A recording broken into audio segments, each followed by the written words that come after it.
During the election, I constantly heard from Bernie supporters, mostly men, bitching that we should stop focusing on identity politics and instead focus on class struggle. Well, sorry about that, but the very definition of class is a group sharing the same economic and social status.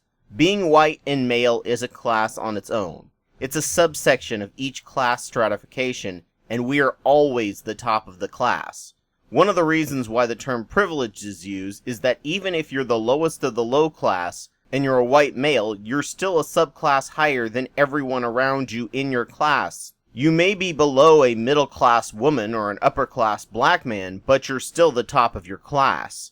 In Europe, the class system was incredibly strong and pronounced. You had no way of moving up in class no matter what you did. When black slaves were freed, they married white people in the lower class and no one batted an eye. In the US, class was a lot more nuanced and ignored.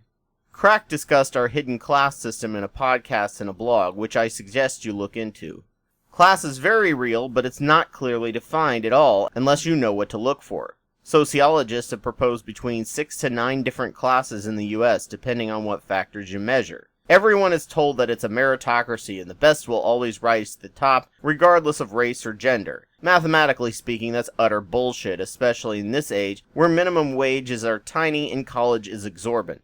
And only outliers break out of their class, and the wealthy use them as tokens to show that it can be done. You should just stop being so lazy, and are obviously not good enough. After Bacon's Rebellion, when white indentured servants and black slaves rose up together against the landed gentry, the rich cut a deal with white men and gave them land if they promised to help control the slave population.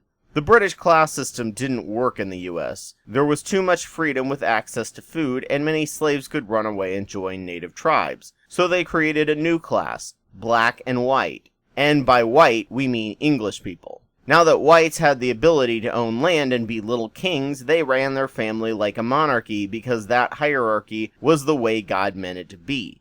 Every generation, some new immigrant group would come in and be listed as black, and the next generation they got to be treated as white. In the 1920s, Irish and Italian families were listed in the census as black. The next generation, they had been bumped up to the white class. White and black have never been about anything other than the rights society gives them. Race is just a code word for class you will probably never get out of because you can't change your appearance. The only people to not get out of the black class happen to be of African descent, so many people truly believe that race is purely biological when it never was. Men especially like to deny the existence of a wage gap for women, which is roughly around 79 to 85 cents on the dollar for every man.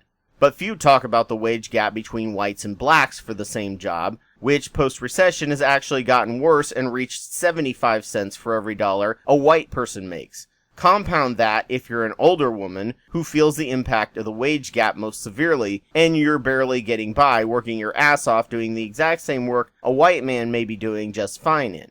When people bring up the wage gap, white men are the first champions to deny its existence or rationalize why it's a life choice. White men are the champions of telling black people how they should react around cops, rationalizing police brutality, and are ready with stats about black-on-black violence, even if that's not even close to the topic at hand. And the most damning of all is that the majority of white men always vote lockstep Republican to help the rich keep their wealth that they took away from the poor and middle class, as white men believe they have more in common with these other white corporate execs than their fellow black, female, or minority proletariat plebeians that they are way closer to in reality. No single Democratic president since Lyndon Johnson has won the white majority vote. They only win when minorities actually come out to vote or are not suppressed in their voting. The white male class, since Bacon's Rebellion, has been the human shield for the wealthy elites. It's the buffer zone in the class structure they need to ensure that they can hang on to their power, and only when a certain newly white group joins the ranks of whiteness